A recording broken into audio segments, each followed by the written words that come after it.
A very warm welcome, dear brothers and sisters, to the Redemptorist Friendship Circle, a podcast by the Redemptorist community of the Vice Province of Malaysia and Singapore. In this podcast, we talk about everything Redemptorist, we introduce you to the Redemptorists around the world, and try to talk about interesting and current topics in and around the Catholic Church.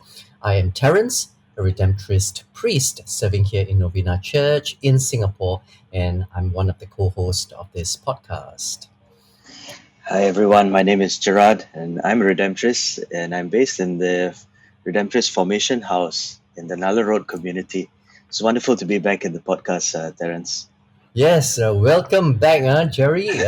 You are the co-host of this podcast, but lately you have been a bit busy, so sometimes we don't see you around. So it's really nice to finally have you back to just be uh, hosting this episode with me.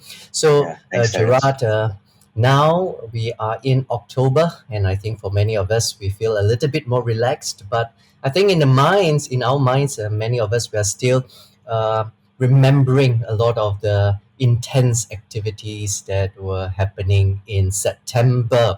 And I think you were very much involved in many of the activities. And we had that whole series leading up to our annual procession. So perhaps, Jerry, do you want to start off by just telling us how did you feel? How was the whole preparation? How did you find the whole celebration? And how does it feel after all these intense activities have finally settled down? I'm glad it's done for one thing. I think Yeah, sure. in each of the events, was good. I think from all the feedback that I received from people who were there, it Mm-hmm. was quite an incredible experience for everyone.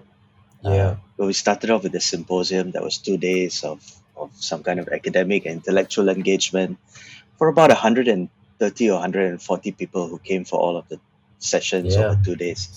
The Really youth wonderful. rally, the church was full for that one, so it's something for young people. The concert, my goodness, that was something I really didn't expect.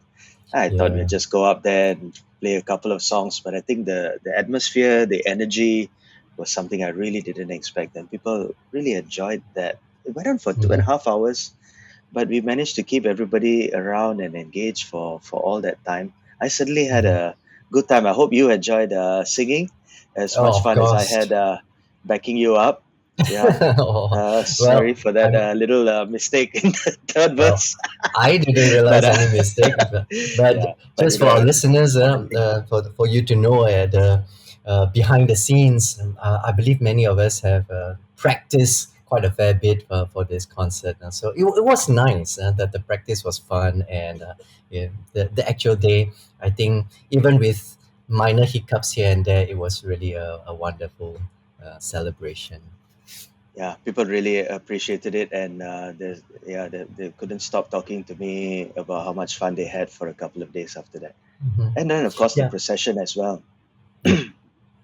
Yes. No, I just wanted to put a point. So for any of our listeners who did not get the chance to come for the concert or even the procession's video is was all the time online on YouTube, but we finally cleaned up the video for our Rates concert, and I believe by the time you hear this podcast, our Rates concert would be already available on YouTube. So we'll I'll put a link on the show notes so you can go and enjoy. It's really a spectacular event.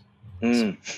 Indeed. well, Yeah. one of the thing actually, of course, people, especially the local churchgoers, they were saying, "Oh, it's so interesting to see all the foreign priests Mm. Mm. celebrating and performing and so on and so forth." But also, I had a few people coming to me and say that, "Who are those people? Those students? That they are actually from our vice province, but they were our students, and many of our local churchgoers have not really got to know them. But during this time, they stepped up a little bit. They were involved in some of the planning also, and they became a little bit more visible, also joining us in the dancing and the singing. So many of them haven't really got to know these people.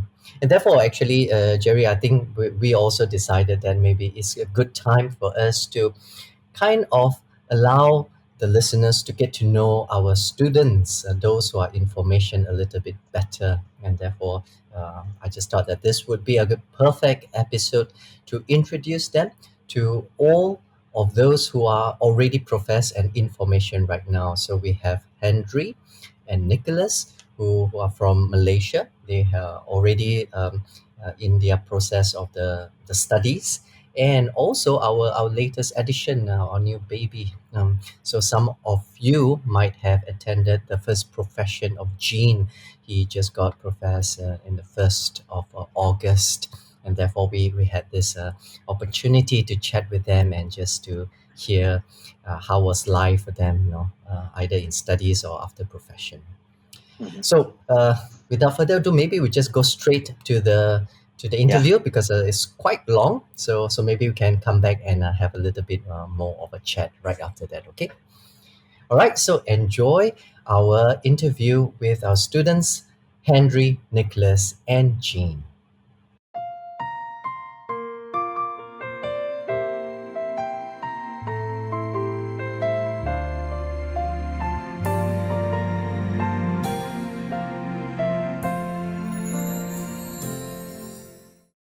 Okay, dear listeners, today we do not just have one special guest star, but three special guest star, and they are our Redemptorist Brother Jean, Brother Henry, and Brother Nicholas. Let us warmly welcome them to our podcast. Woo-hoo! Okay, so Brother Jean, Brother Henry, and Nicholas, they are our currently our professed members, Students. students. And Henry and Nicholas, if the listeners, if you have been following all our episodes, we would have already introduced them to you, show you some of the photos of their first profession. Jean, on the other hand, is just came out from the oven just a few days ago. On the 1st of August, he was professed. He did his first profession, and now he has been welcomed into our big family. So, once again, welcome to all our wonderful students. No Hello. Hi, response. everyone. Hi, hi Hi, everyone. conference. How are you doing?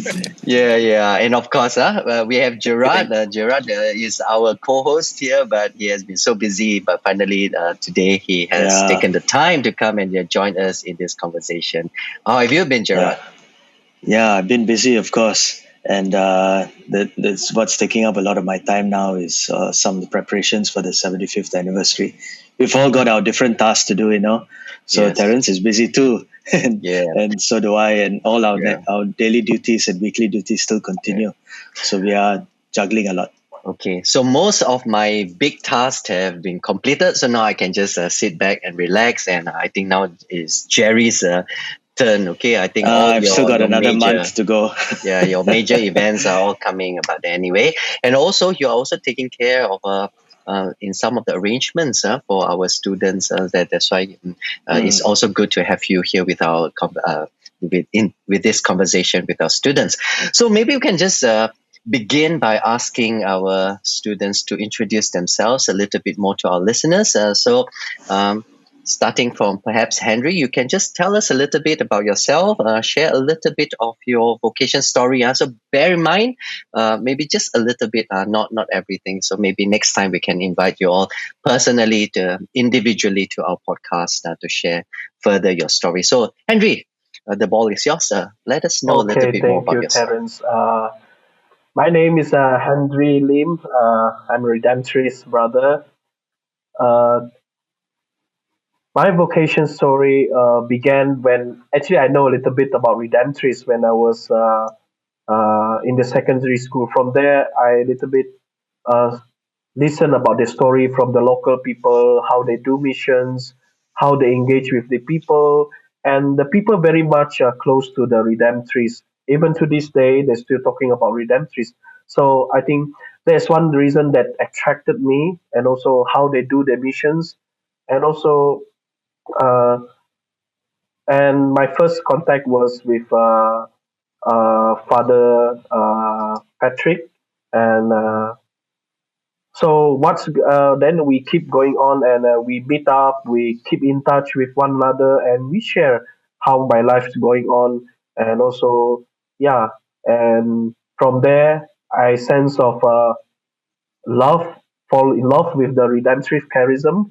By the charism itself, already I feel that there's traction there. So I feel that that's this is it I want to do, and then I want to respond to God's call and His love for the to serve the people, especially the poor and the most abandoned.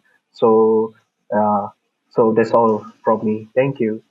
Okay, so maybe just to give our listeners some context, Handrie is actually from East Malaysia, from Sarawak, right? And more Yes. specifically, Handrie is from Dalat, of which the Redemptorists used to run a parish over there. And if some of you are quite familiar, Father Patrick Masang used to raise funds for that parish, and that parish became very well known as the Church by the River. Right, Handrie? Yes, correct. Yes. So, Andrew, if you go through and you get ordained, and you will be the first Redemptorist priest that comes from, that really originate from the church by the river. Okay. So, we will, from in the future, we'll call you the priest from the church by the river. So, that will be a very wonderful title to have. So, that Okay, is Andrew. you'll be Henry by the river. Yeah. Okay, Yeah. Henry from the river. I don't know. Were Yes. you there, Terence? Did you spend some months there? Yes, yes, Uh, yes. When I was a yeah, student, yeah, during my immersion year, I was sent over there for a couple of months. It was a very nice yeah, place. I yeah, enjoyed that place very much. yeah. So, yeah, I spent time there as well. I don't know whether Eat we a lot bumped of into Henry at that time. worms, the sago worms, right? Yeah, Yeah, that's like Yes. my that's right. daily protein intake, eating the worms. Yeah. Yeah. Anyway, Okay, thank you, Henry, and welcome to our podcast here today. So we've got the next person online. So let's say hi to Nick. Hi, Nick. How you doing? okay. Hi, hello, Yeah. hello. Okay, Nick. Maybe you want to share with us a little bit about your vocation and how you ended up knowing about the Redemptorists and joining us. All right, sure. So, hello everyone. My name is Nicholas Martin, and I am from Kelantan, Malaysia. Okay. Yes, on the East Coast region of Malaysia. So, my vocation story, I feel it began with the stirring of the heart, the emptiness, and the uncontentedness that I felt at that stage of my life. I was 29 years old at that time. And practically, if seen from the outside, I already have almost everything that I need. I have a good family. I was in a relationship. I have a good job. I was earning. And nothing seems to be odd if one has to see from the outside. But inside, I felt deep emptiness. There's something that was missing, but I really do not know what. I can't pinpoint to a certain thing. So with all these commotions inside, I decided to pray the Novena to the Holy Spirit, and I one of my prayer was, Lord, what really do you want from me? You know, if you want me to be your priest, okay, I will. If you want me to get married, okay, sure. If you want me to stay single the whole life, okay, sure. But at least I want to feel that this is from you, you know, because I really need that peace and that joy. On the eighth day, I was silently praying in my room, the same novena, and suddenly I felt this sense of joy and peace I've never felt in my 29 years of life. That was the first time that I felt that kind of joy and peace. And I just and I just heard, and I was just still praying, and I just heard that this is not what I want from you. There is more from you. There is more than I need. You know, so I just converse in prayer, and then until today, if people were to ask me why did you join the Redemptorist, not the other orders and not the diocese, I can't really say. But what I saw during that novena, during that prayer, was just the word Redemptorist. Wow. Okay. And at that point, I do not know who is the Redemptorist, what are the charism, who Wow. they are, and what do they do. I know nothing about the Hmm. Redemptorist. And since I felt that kind of joy and peace, and I gave my yes. Okay. Wow. Yeah, thanks for sharing that, Nick. Yeah. So here we've listened to two different stories, Handrie, who encountered the Redemptorists and saw how they were close to the people and wanted to be part of that. And Nick goes on his own path, leads to a certain discontent in his life and feels called to this life without ever meeting us or knowing us. So there are all Yeah. kinds of ways in which we end up here. Imagine if God played a practical joke and gave you a congregation that is not in Malaysia or Singapore, and that you have to travel very far away to some other far-flung country. But yeah. Yeah. Anyway, so that Okay. was really nice to have you with us and to now be part of our big family. Now, both Handrie and Nicholas are from Malaysia, but we also have one of our student from Singapore, and this is our latest addition. So our baby Redemptorist, Jean, with that baby-like face smiling at us. So Jean, really welcome into our big Redemptorist family, and congratulations on your first profession. So tell us a little bit about yourself, and maybe also share how has it been to really be a Redemptorist for this couple of days. Okay. Thank you, everyone, and it's great being here. So my name is Jean, and I'm from Singapore. And as you have heard, I'm the baby of the Redemptorist family. And if we go into my vocation story, it's really long, but I will try to cut it as short and sweet for you. So I would take a line from Prophet Isaiah, chapter 43, verse 2 to 3. So it states, "When you walk through fire, you will not be burned, for I am the Lord your God." And this was exactly what happened to me in 2018 when I was caught in a fire, and Oh, wow. I came out of it without any injury at all. So that's when I really questioned myself, why I'm still alive. And I asked God this question: why did you save me? So through that time, He really showed me what He wanted me to do. And in one of my prayer sessions, He told me this: to bring me to the poor. So that was when I met up with my SD, spiritual director, and he told me to look at the different charisms of the different congregations we have in Singapore. And he did tell me that I have a missionary calling. And that is where I looked through, and then I went to Novena web page, and then that's where I found out about the Redemptorist charism. So that is to bring the good news to the poor and the abandoned. So bring Jesus to the poor, Wow. and that's why I'm here today. Well, that's definitely very interesting. Huh? I really would like to hear more of your story. So hopefully in the future we'll get to talk to all our students individually and ask them to share a little bit of their, in more details, their vocation story.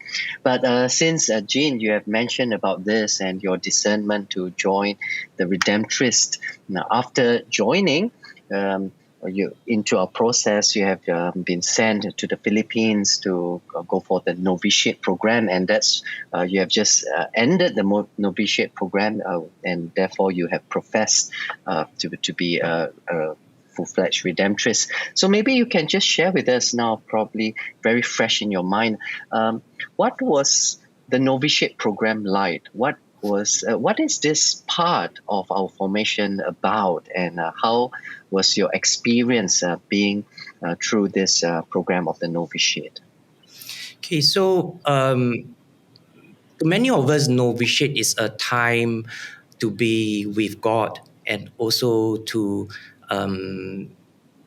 go into understanding the charism and the mission of the congregation that we are in. So for me, being in Lipa in Philippines, the novitiate one word that I can use to sum it up is rediscovery. Because I mean, during my process of discernment, I have already discovered God. But in the novitiate itself, I rediscover who God is really is. Okay. And because of that, I have deepened my relationship with Him. And then from there, I really know how I desire Him more than Mm. anything else. Yeah. And all Sorry this. to interject. Sorry to interject, but just for the benefit of our listeners, perhaps you can also explain a little bit the how does a novitiate look like? What exactly is a novitiate? How long is it? And what is the daily activities of a novitiate? So the novitiate, the period of the novitiate for us is 13 months. So we spend the entire period in the novitiate house, and every day consists of prayer, reflection, in-house classes. So in-house classes are geared towards understanding our constitutions, saints, and blesseds, and of course the different missions that we have in the various countries that the Redemptorist presence are in. And we also go out for pastoral work, like visiting the men and women prison, and also the hospitals, and also going through a year-long program that is called the Exodus program. It really introduced us to religious life and understanding all the different issues that the church is facing. So the entire program is a very holistic experience for me.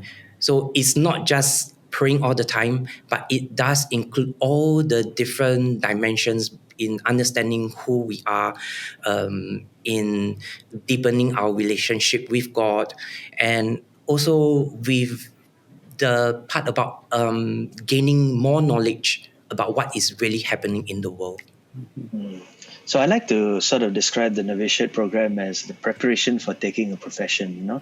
It's at that stage where the confrere who is a couple of years into the formation takes a year away, and usually this is in the third year of our formation. And this is really a very intensive period of preparing ourselves to take the vows of poverty, chastity, and obedience, and hopefully to live that for the rest of our lives. So after 13 months of preparation, Jean, you have discerned and decided to say that, yes, this is the kind of life that I want to really dedicate myself to for the rest of my life. And then, of course, the novice master, the formators, they also discern and say that you are suitable to be a redemptorist, and therefore there's in a way like a marriage, and then finally you prepare yourself and you make your profession. Okay, so maybe you can also share with us, how was your experience, the whole event of the profession? How was it like for you? What was going on within you?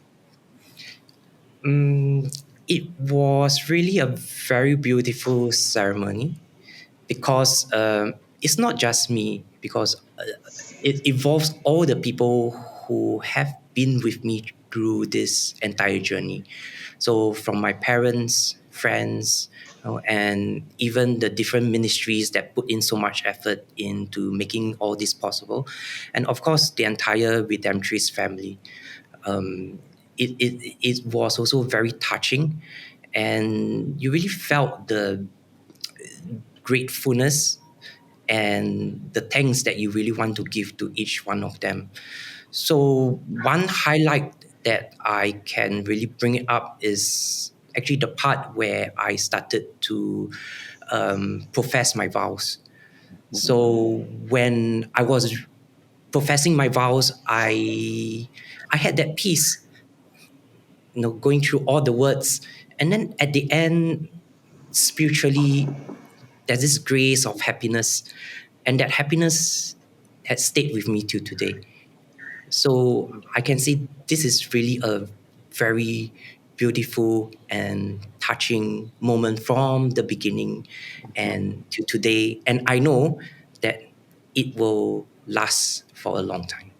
Mm, So maybe for yeah. our listeners who have not experienced a profession, I I believe I'm not Yeah. absolutely sure that the profession of Jean is can be found online. So if there Yes. is this this video, we will be putting it in our show notes. So any of you who have not been or who was not able to join us for the profession, you can click on the link and at least see a little bit of how it's like for someone to profess and become part of the Redemptorist family.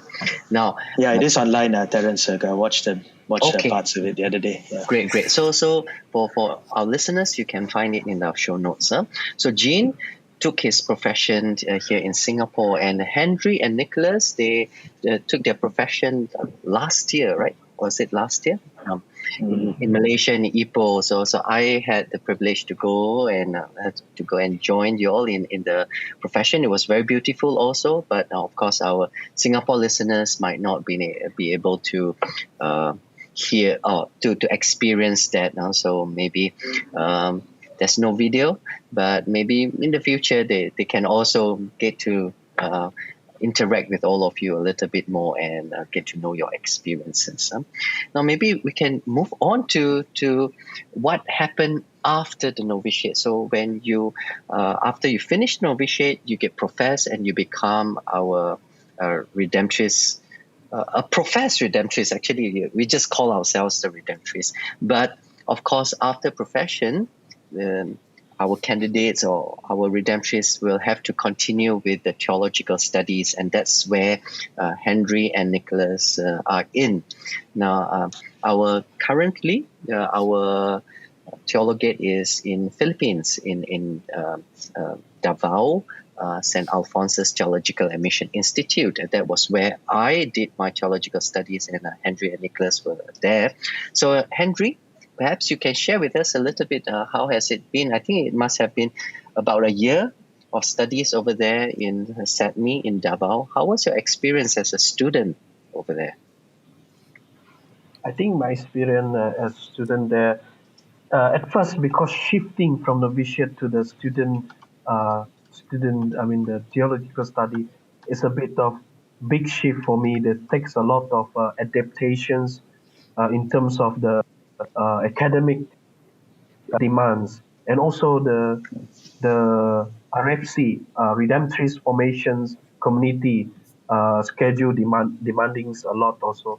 But for the past few months, I find it a little bit struggle. But after a while, then it slowly gets synced well, getting Mm-hmm, to putting all together. So it's just about the discipline. How can I manage my time, discipline about in my study time also, mm-hmm, and also the how can uh, I mean the despite all this, no, yes, the struggle is there. You cannot run about it, but you just face it, and it's about how you can manage by discipline, timing, all that, and eventually you will get used to it. Uh, and one thing I would say is that pray, pray, take your time, especially your yeah. personal prayer. Not much about the communal prayer, but personal prayer is very important. That's how I really most of the time I really spend my personal prayer, Mm-hmm, and that's where my strength come from, and also where the inspiration also come from. That the Lord is yeah. always there, journey with me despite all my weaknesses. Yeah, Mm-hmm, but the submi itself, the academic itself is very demanding as again, but actually it's very fruitful also. It's mm-hmm, challenged me to think more critical, more forward. Sometimes I feel like left behind, but I try to catch up and mm, eventually manage to catch yeah. up with some of the professors. They are very supportive and Yeah. they're very engaging professors, so very into discussions type of learning. So which I find fruitful also for the past 1 year there. Yeah. Yeah. So for the listeners, those who have not gone through this process, they might think that this theologate period is a time where we just put all our focus into studies.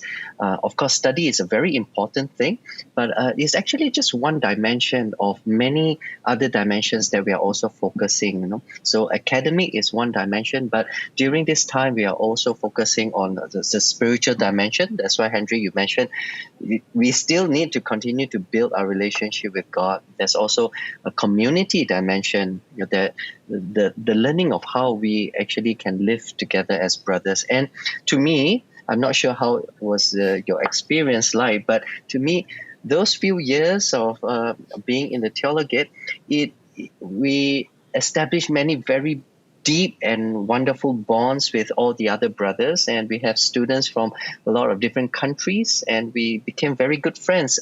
Now that we are all priests, we are able to connect with one another. Many of them, they are already taking leadership positions, and therefore we get to collaborate much easier within the region or even globally. So that is one of the aspects that we are also trying to form when we are in this theologate studying. Is there any other aspects, Jerry, that I've missed? Yeah. Yes, there's pastoral work as well. So every week you all are going to your pastoral work. Yeah, is that correct, Handrie? You all go out Yes. to the neighborhoods, the neighborhood groups, and the zones that constitute the parish. Different zones in the parish, and also there's also the other dimension of human development, and so really working on the personal maturity of each person. You've got your counselors, your spiritual directors, helping, I think, the person to grow as a mature human being. So I think it's really a very blessed moment where we are developed in so many areas, and of course, if we really give our heart and soul to it, we really come out perhaps after 5 years, in a way, a changed person, an improved version of ourselves. So, and we just enjoy the process.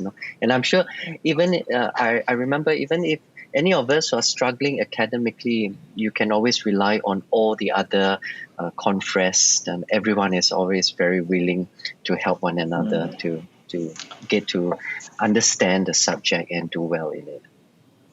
Yeah, so I spent a number of years teaching in Davao, and I understand the first year going into the second year is a very hectic period, Handrie. So how did you cope with so many of the demands? And at the end of it, you also had to do your clinical pastoral education at the end of that year. So how was that for you? I think it's also for me. I always keep this to always telling myself that the openness that whatever comes, take it and try to see where it leads me, and then especially during the academic, with again like Gerard mentioned just now, the going to GKK. GKK is like VEC in the substations under the parish. So we went there teaching them catechism. Actually, all these things you need to prepare. Even the small thing, teaching children catechism, it's take a lot of effort. I do a lot of even some of my brothers said Henry takes so much time to do the small things to teach the children in the GKK or the what do you call this chapel in the village. So and despite all this, I I also managed to spend time study, and also and towards the end towards the end of my first year's semester, then we go for our clinical pastoral education, which And is tell us a little bit about that. What is that actually? that is about more how you to be to teach us more to be professional in engaging with the people in the future, especially in the ministry, because how you project your question, how you minister to the people, whether they are sick or seeking for counseling, how do you ask the question professionally without what do you call straightforward kind of question to the people, so that be gentle and compassion. So what we did during the CPE, we visit the patients and And listen it's in to a them. hospital setting, yeah? You do this Yeah, program in a hospital? yes, in Makati Medical Center in Manila, we did for 10 weeks program. So we really go down, listen to the patients, to their stories.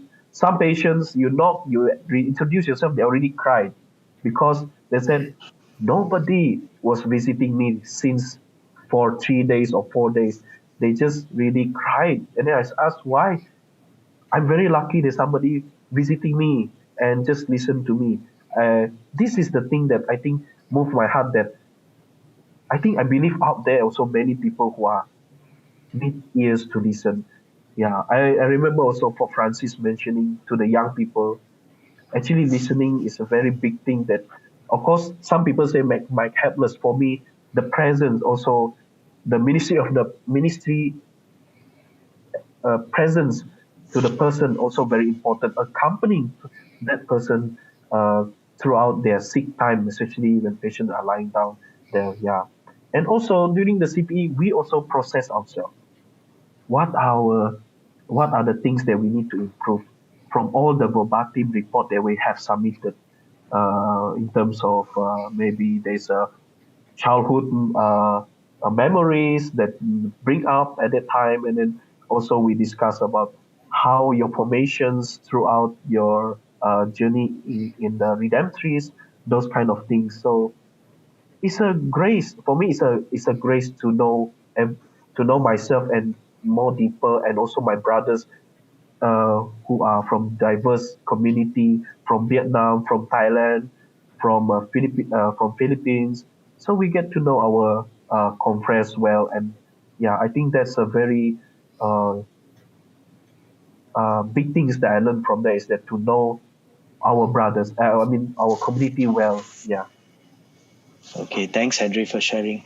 And see, that's been a long, long year for you, going into the novitiate, taking your vows, doing your first year of studies, which covers all the 101 subjects. So you've got sorted out in scripture, moral theology, systematics, and whatever else. And you've also done your CPE. So you're well on the way, in your formation. So thanks, Henry, for sharing that. Yeah. Okay, next we have Nick, the third of our guests here today. And so, Nick, what's it like for you since you took your vows just over a year ago? What's been happening with you and in your formation and in your life journey? All right. So, both Henry and I took our vows last year July in Ipoh, Malaysia. So after taking our vows, we were rushing to get back to Davao because our study starts early August last year, our first semester of our first year. It was going smoothly. Well, for me, I had a bit of trouble adjusting to the schedule, especially because when we arrived, and then we had back-to-back meetings, and after those back-to-back meetings, and we started our classes already, and so for me, it was a bit difficult adjusting to the schedule, but like what Henry said, no, it's grace. It's not only study, it's also prayer. Without that prayer dimension, I don't think any of us, in that sense, could make it. But I had 6 months in Davao for my theologate, and when was it? November last year, I had some challenges with my health, and I had some health issues last year, end of November, and so I had to stop my student theologate in Davao, and it was my experience of that. It was a very difficult decision to stop formation, even though it is temporarily. I remember Father Ino called me when I came back from the hospital. When I was discharged from the hospital, he called me. He asked me, "Do you want to come home now?" And I said, "Well, I'll think about it. I'll finish. I'll try to finish this semester, and I'll think about it." And then just before Christmas, he called me again. He asked the same question. I said, I said, not yet, Father, maybe give me a little bit more time. I was kind of hesitating to go home because it's not easy to just give things up like that, because I have realized that it being professed, being a Redemptorist, it wasn't easy, and it was all through hard work, through prayer of the people, and to just give things up like that, it was a very difficult decision. And also to leave my brothers back home in Davao, to leave my batch. Because I'm very close with them. We are all very close since the novitiate, and then we move on to Davao. So leaving Davao means also leaving my batch, and it was a period of uncertainties. So I guess I had to do what I had to do to focus on my health, to focus on my recovery, and so I took that step. I took the next step, which is to come back home and get treated in my hometown. Yeah, and I know it's been a slow journey for you. It's a long journey for you and a slow one. And It has. Little by little, you're getting better, Nick. And when the guys go off to Melbourne, you'll be well enough to join them as well early next year. Yes, definitely. That's the hope. Yeah. Maybe just a question. You while you were recovering, you were in your hometown with your family, but of course we all try to continue the connection with you. Maybe from your perspective, how do you think that you continue to live your identity as a Redemptorist and a member of this community in a rather unique circumstances? I don't think many of us have this experience like you. So maybe you can share from your perspective, how do you continue to exercise your identity as a Redemptorist during this time? All right. So for me, at first, it was a challenge because suddenly, for 3 to 4 years, you're already in that program, and then suddenly living with the community. Yeah. Exactly. So community is a very important aspect for me as a Redemptorist. So when I went back home, I felt kind of lost at first. Even though my parents, my siblings are this, but I still felt lost. Because my brothers are not here with me. Life is changing, and my brothers over in Davao are carrying on with their life. And what am I doing here? So at first it was a challenge for me, but somehow or rather, I still feel connected to the Redemptorist. I think because of the vows that I profess, because of that profession that I profess, and I even though I wasn't doing anything at home, I wasn't going out on mission, I wasn't studying, I still feel that I am a Redemptorist. Whenever I go to my home parish, and I introduce myself to people, I'll say, "Oh, I'm a Redemptorist. I'm a Redemptorist." And that gave me a sense of belonging.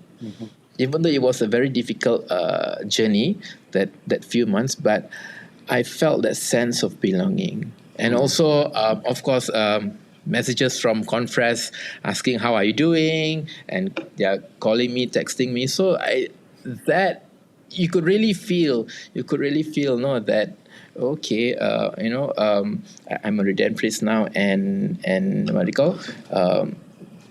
My brothers, my confreres are,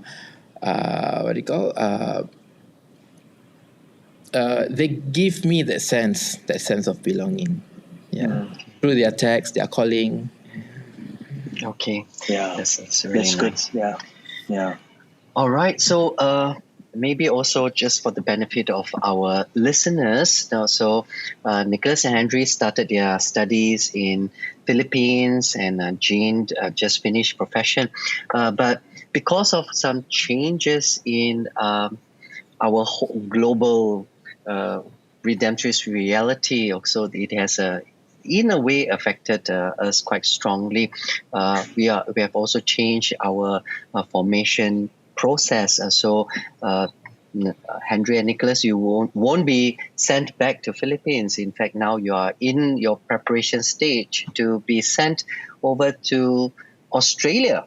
So in a couple of months' time, you and hopefully with Jean together, all three of you, finally you will come back together, and you will be sent to Melbourne to study with a group of our students over there already. So this is going to be quite a big change. So I just want to ask from your perspective, what are your perhaps your hopes, your dreams, or maybe your fears, knowing all this uncertainty and changes, how are things affecting you at the moment?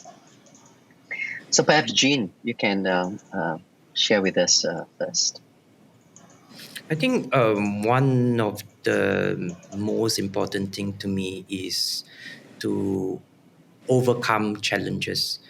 But by doing the process of overcoming these challenges, actually we are growing in ourselves, in what we need to do, in perseverance.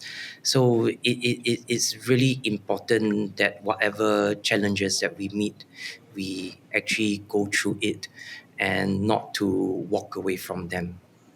Yeah. Okay, so no fears, huh? Come what may. The fears are the challenges. So you really have to go through them. Yeah, because if you don't go through them, there is no growth within you. You will just stay as you are, and you won't grow to be who God really wants you to be eventually. But I think going over to Melbourne is a very wonderful experience. Gerard is a product from the studies in Melbourne, right? So I'm from Philippines. So I was the last one yeah. to study in Yara Theological Union in Melbourne. Yeah. So you all will have carried on where I left off Yes. in 2004. That's when I finished my seminary studies. Yeah. So that's a good 22 years ago. Yeah. So actually, the three of you, you all have the most privileged experience to be able to experience both the formation in Philippines and in Australia. So we are very much waiting in great anticipation to see what kind of missionary you will turn out to be. And Handrie, you have finished the whole year of studies over in Philippines, and now you have to get yourself prepared to go to Australia. What is happening within you? How are you feeling about this whole reality? Actually, for me, it's quite. At first, there is a fear because perhaps because of the back of my mind is about the academic, maybe more stricter there, and also concerned about my English. I think not so much about that, but I believe that I'm improved a lot, and actually also there is sense of exciting because I want to see another kind of integration with my new student there, the community there, how I can know them also, and how we one day can do mission uh, together and integrated well. I think it's a process of integration when moving to Australia. Also, I'm something that I'm looking forward with. This is with new experience. Also, part of how God's also calling me to from because in Philippines I find it very comfortable already. Suddenly, I didn't expect they will be so fast, and this thing will be will be joining Australia. So in my mind, it just it's so fast. Then now also it's challenged me. Or now it's another new place. So it's another challenge that I need to adapt. And in the future, I believe also every community in any redemptorist also be very international community. So I think that's will be very exciting part. I looking forward also. Yeah. All right. How about you, Nicholas? Well, I will concur with Jean and Handrie. Looking forward very much to because I've taken break for almost 6 months now, and getting back to studies. It will be a challenge for me. a little bit here and there, but and also starting off in a new environment, in a new country, in a foreign country, and excited at the same time. A bit of a jitters here and there of the unknown. You'll not know what is there until we get there. Yeah. That. But I think 3 is the magic number, like it's always good to go in a batch of 3. It's not too little, not too many. You can have some consensus sometimes, when I was doing my formation, I was with Father Eugene and also another of our confrere, John, who is now also ordained as a priest. We had a blast, and it was really a wonderful time, and then the support that we have for one another. So I'm sure you will enjoy this upcoming experience, and just enjoy the moment and try to learn as much as you can. Definitely. Right. At last, the 3 of us has been reunited again. Yes, that's a great feeling. Into one batch. Yeah. Yeah, when y'all came back to Nalla Road last week, I was really, really happy to see all of y'all. And what a wonderful reunion it was when we sat around for meals and drinks before Jean's profession. Yeah. Okay, so we're going to round up this time of discussion and this podcast. So just like to take it to another plane, because we have a number of young men who are, and not so young men, who are discerning with us and thinking about this Redemptorist way of life. And perhaps some of you who are listening, then the thought of considering this way of life might have crossed your mind. And so we have young men both in Singapore and in Malaysia, even up to 10 of them, who might be thinking if there's a future for them in this congregation. So perhaps each of you can share just a little bit on what it was like for you to leave behind your jobs and your families to finally make that decision, to make that leap, to say, I'm going to leave my life behind and I'm going to pursue this new vocation. And perhaps if you have a word of encouragement, I think, to anybody who might be thinking of taking that step, what would you say to them? Okay, who wants to go first? Go first. Okay. Handrie? Handrie is always going first. He's become like the couple here. Okay, then I suppose I'll go first. No? Like I said before, saying yes to the congregation, saying yes to the calling was the easy part, but having to leave everything behind, having to leave family, having to leave the relationship, that took a lot. And it was very difficult at first, but with that sense of joy and peace that I felt when I heard the call, that was what made me to take that leap of faith. Because I realized I cannot just be sitting around. I cannot just be sitting around and saying that God has called me, but I need to do something about it. And even though it was a very difficult time for me and both of my family as well, but I knew I had to do it. I knew I had to do it because of that peace and that sense of joy that I felt. So I just did it. I just did it. And when I reached our community house in Ipoh for aspirancy, I felt right at home. And that's when I knew that, okay, this is the right place. Yeah. Okay, so Nick comes out with the whole just do it philosophy of life. Yeah. If you want to make a decision, you just have to do go that. ahead. I mean, because if you already have a diamond on the table with your name written on it, why wouldn't you take that? You did speak about some of the logistical things. Like there's so many things that you need to sort out in your life. You need to resign from your job. You need to talk to your family about this. You need to pack your things, get rid of stuff. Yeah. I think we just need to reflect on the parable of the kingdoms, in Matthew's gospel. Yeah, it's pretty much, when you find that important, very beautiful pearl, you just kind of like sell everything and just Cool. Yeah, Cool. fantastic. And maybe we should come up with a little kit or a handbook or what to do when you've decided to enter religious life. All the steps you need Or to how take to do it. sort Yeah. out all your worldly matters. Correct. Okay, who's next? Okay, we keep Gene for last, okay, because he's the newest one, so we end off with him. So Henry, you're next. Yeah, I would say these words: take courage and prayer. For me, it, when I was entering to this formation in the Redemptorist Malaysia, Singapore, there's a lot of things that come to my mind that doubt, because I left behind. What happened is I will not make it.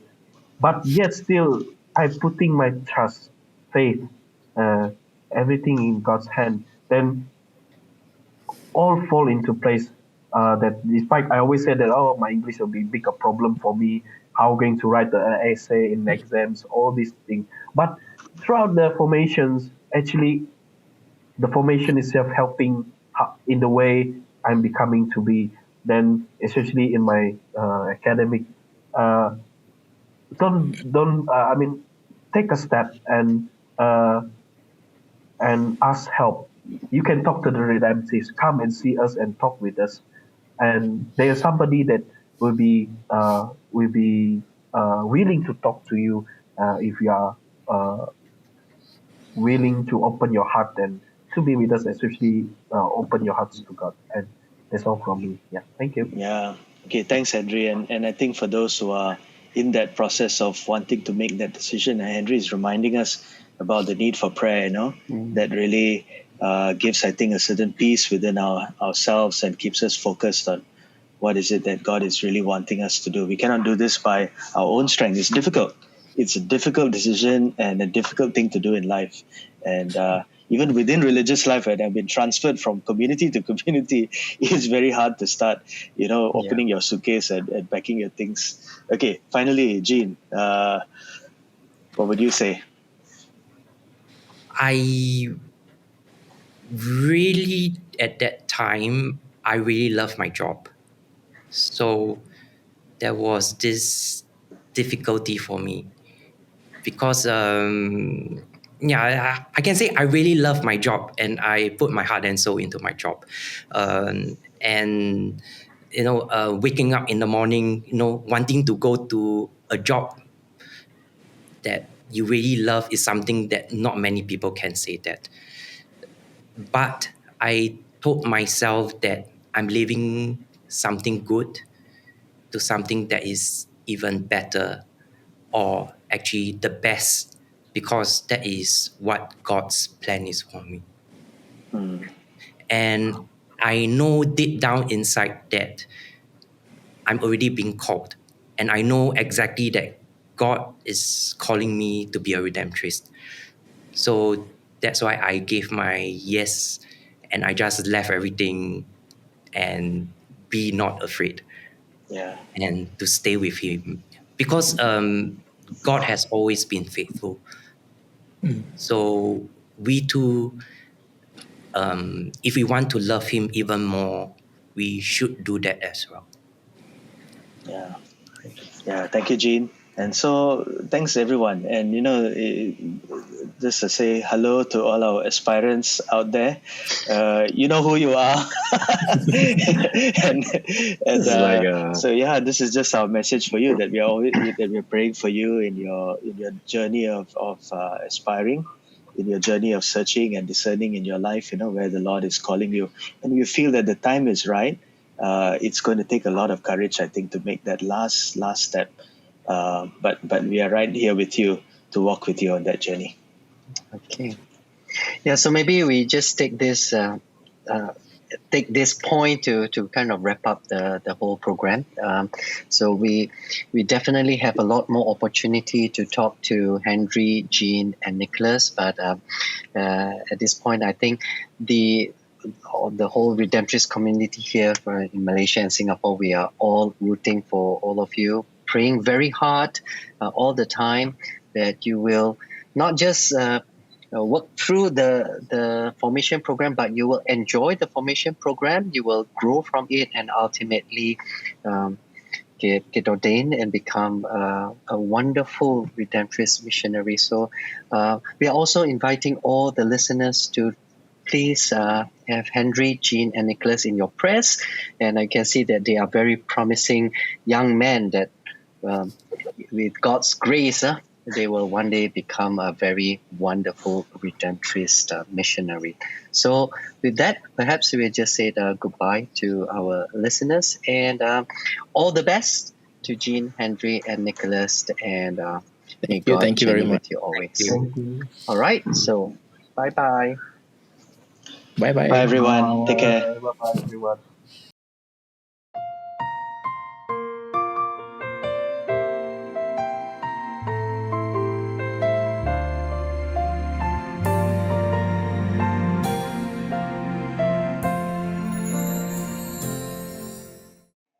Okay, welcome back.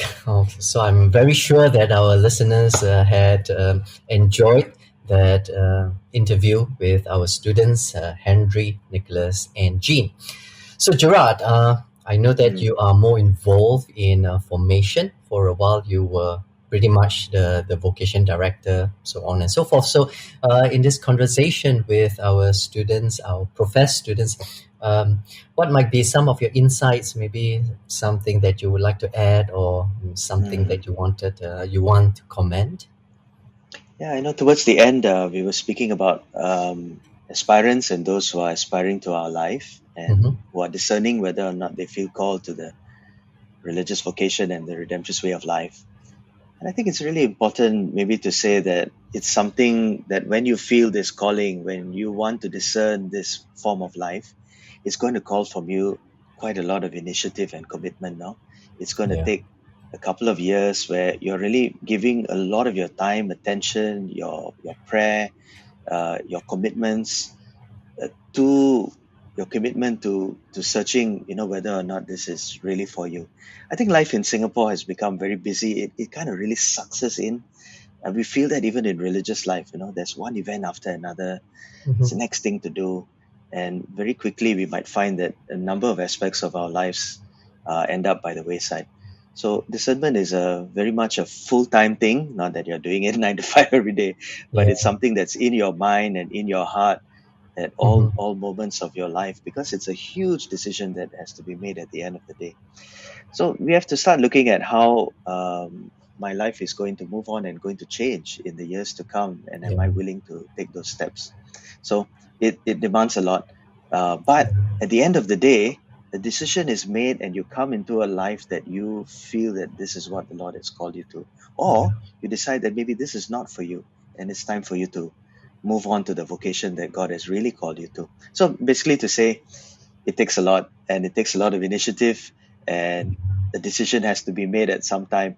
And so, guys who come on board have to be ready for that. I mean, just to reverse a little bit, and hearing from what you say, I think for many who are discerning, the biggest problem is to make that leap, right? To just say that, okay, this is it, and I'm going to do it, because it's always nice to be in that space that you still feel comfortable. I am exploring, and it's so exciting, but at the same time, I still have that comfort of where I am, either my work or my family, or even the possibility of making other choices. So once I make this leap of faith and make this choice, my life actually is just going to be very, very different. So I believe many of them are struggling in really make that final decision to say that, okay, this is going to be my choice, and I'm going to dedicate hopefully the rest of my life going in this direction. But perhaps, like as what you have said, it really takes a lot of dedication and determination, and sometimes really a leap of faith. Beyond that, I do not know what other better word to use, and to just say that, yes, this is important and meaningful enough for me to really just finally take this choice, even not knowing where it will lead me to. I guess it will, even if ultimately we discern and realize that this is not my life, and then we decided to continue in a different way, I believe that the experience will still be a worthwhile one, and still be a fruitful one. So, Okay.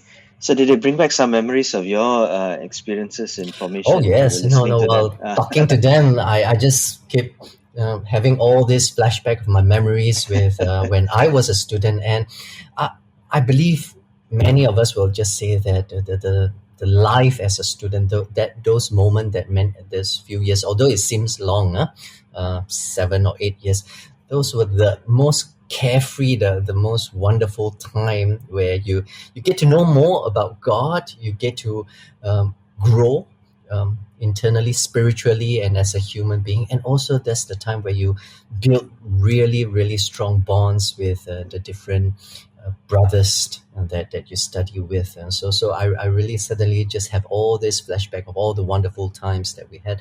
But also, that's why it was really nice because during our annual procession events, we have all our foreign priests coming, and many of them, they Mm, were mm, our students when we were students together while we were studying, and it was just like that whole reunion, and we yeah. were just having chats, and just Mm, recalling all the wonderful time. And then we were having the concert. It was just like the memory of us being in the student date and holding concerts.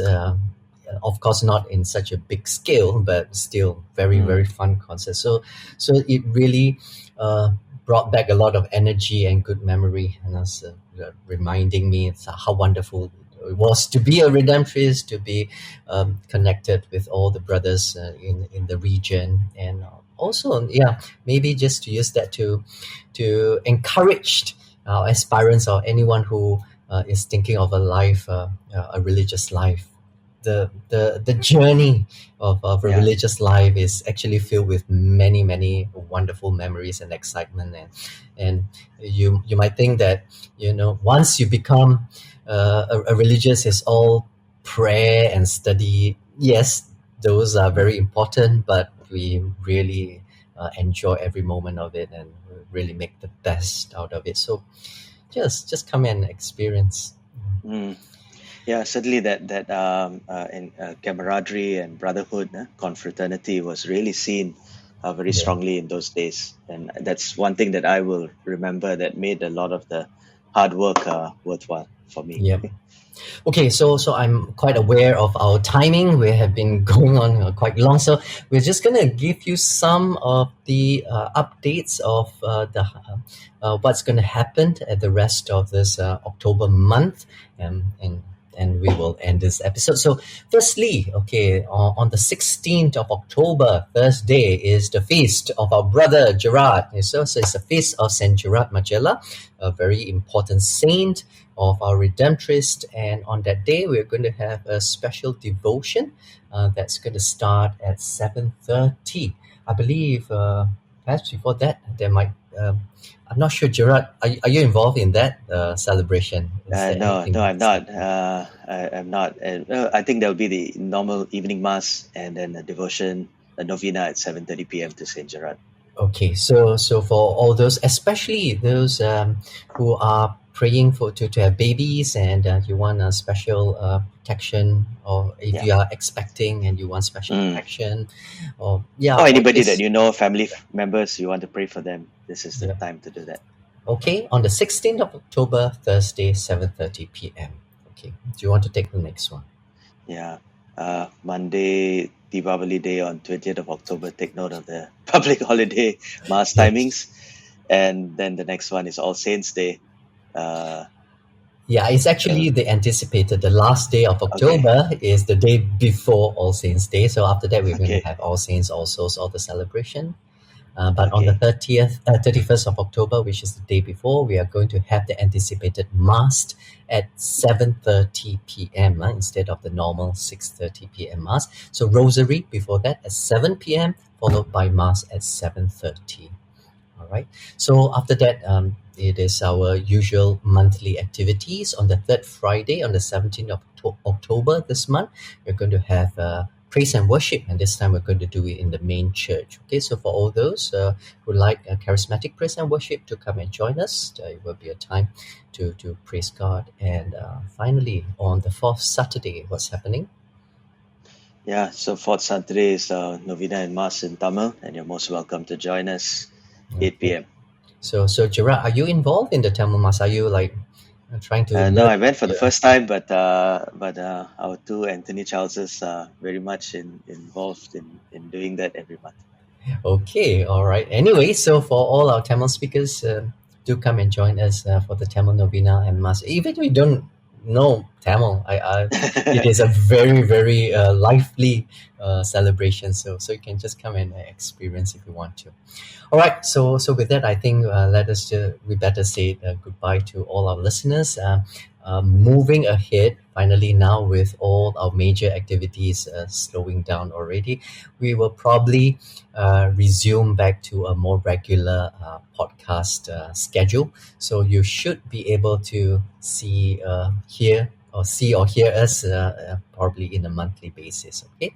So with that, Okay, just want to say goodbye, thank you, and God bless. take care, Bye. everyone. See you.